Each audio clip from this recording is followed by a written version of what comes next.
Okay, so about a year ago when I was in Virginia, I found an old truck in a field that had a battery that was sitting in it for about 10 years or so that I couldn't get to charge up. So I made a desulfating battery video where I reconditioned the battery and it held a charge, and the vehicle would run off of it and start off of it. Now, unfortunately, I didn't get any videos of the vehicle running because I left Virginia like the next day. And when I did run it, I didn't have a camera on me at the time. You know, sometimes those things happen. So this is somewhat of my redemption video here. This battery came out of the little 302 powered Mazda RX-7.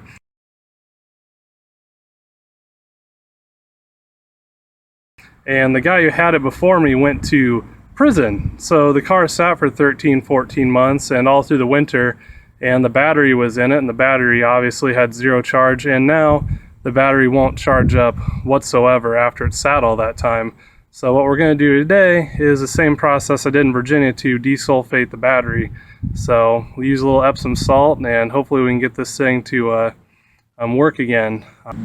So the first thing I'm going to go ahead and do is we're going to pop the covers here off of the battery, and we're going to pour this acid that's in the battery right on in this pan. And we're doing this so we don't dump it on the ground and so we can reuse it again after we desulfate the battery, because if you leave the Epsom salt in there, it'll eventually corrode out the cores. So anyway, we're going to get this top popped off and get all this battery acid dumped in our stainless steel pot here. So we got that draining away in our nice pot containment.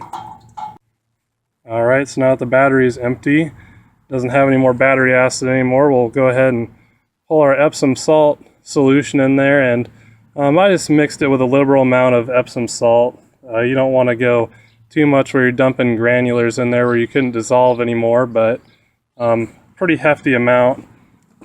So anyway, we'll just go ahead and pour this on in.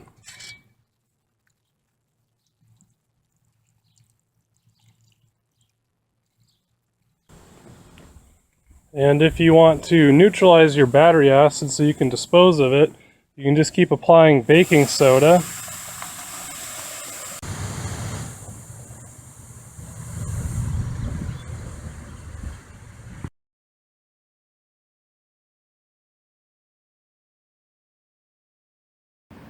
Alright, so I never really finished making this video on desulfating this battery that come out of the Mazda RX-7, and it's kind of just been sitting here as a placeholder to block off from the dogs being able to crawl out of the fenced-in yard.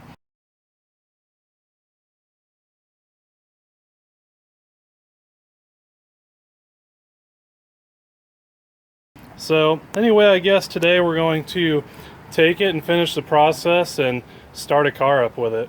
So I guess we'll grab it out of here. You can tell it's been here a long time. I'm not fooling with you, so see if we can make it happen. Alright, so we got our old junk battery that come out of the Mazda RX-7 all hooked up here to our super old school vintage battery charger. And how this is going to work to desulfate the battery is it's going to overcharge it. So this old battery charger doesn't allow for the charger to shut off at a certain point, so it'll just keep pumping charge into this battery, and that's an important piece to the desulfating process. So anyway, like I said, we got her all plugged in here. Forgive the state of my garage here, I'm still moving into my house, but anyway, we'll let this sit overnight, and possibly for a day or two. You know, I'll come out and see if the battery is overheating or it's bubbling over on the acid. But we're gonna see if we can get it overcharged, desulfate this battery up with that solution that we put in it. Now, what's been about 4, 5, 6 months ago, it's just been sitting there. So anyway, let her do her thing and see what happens. Alright, so I come home from work now, and so the battery's been running for maybe 24 hours like this or so, charging up. So we got her unplugged. She was getting a little hot, but didn't burn up at all, I guess, so didn't burn our garage down. Taking a look here, it looks like now we got some voltage running through it, some decent voltage, 12.5 volts.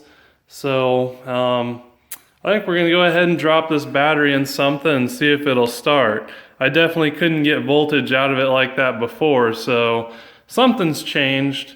So we're gonna go ahead and see how she does when we try and crank an engine over. Alright, it's time to drop this battery into something and see if it'll light off after our Hudakide battery reconditioning repair deal we did on it. So right now, I think I'm going to go ahead and use the Mud Kitten. Haven't made a video on it in a while. I've been too busy to work on it really. So this will be a good opportunity to get it fired up, and we can test the battery. And it doesn't have a battery in it right now, so should be perfect. I got these little guys from O'Reilly's here where we should be able to hook our normal battery terminals on. So let's drop this thing in here and see what happens. Alright, I got the battery all hooked on there, kind of. Terminal's just kind of wedged on, so let's bump it over and see if she'll light off with it.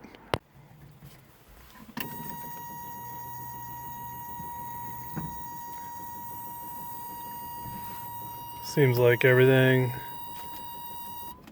has power. Oh, hey, the radio even works. Nice. Oh, it's got the clutch safety pedal.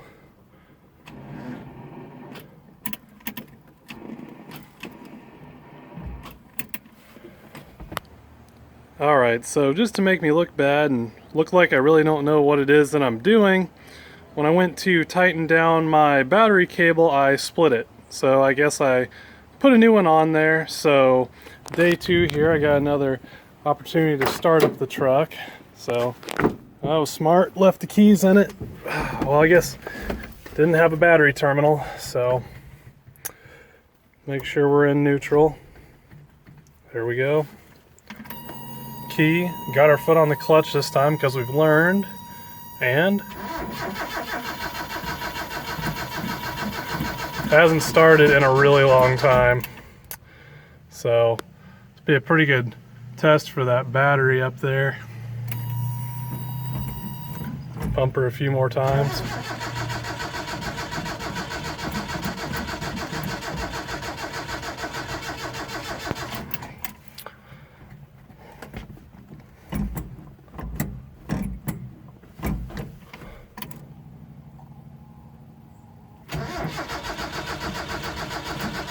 Thinking about it.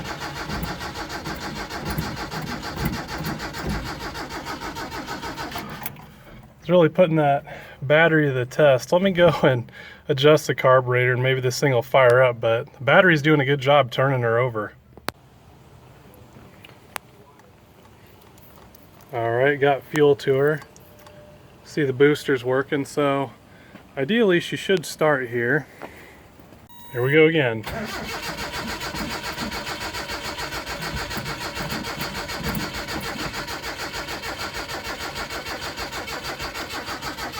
Can't believe that battery's got this much in it.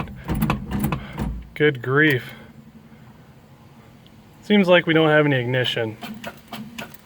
Nope. There we go. Solenoid getting stuck.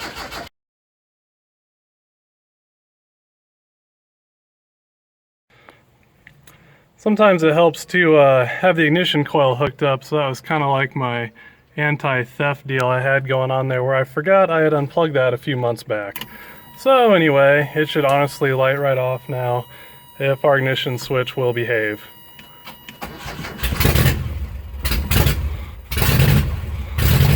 There we go. Imagine that, if you have ignition, it'll run.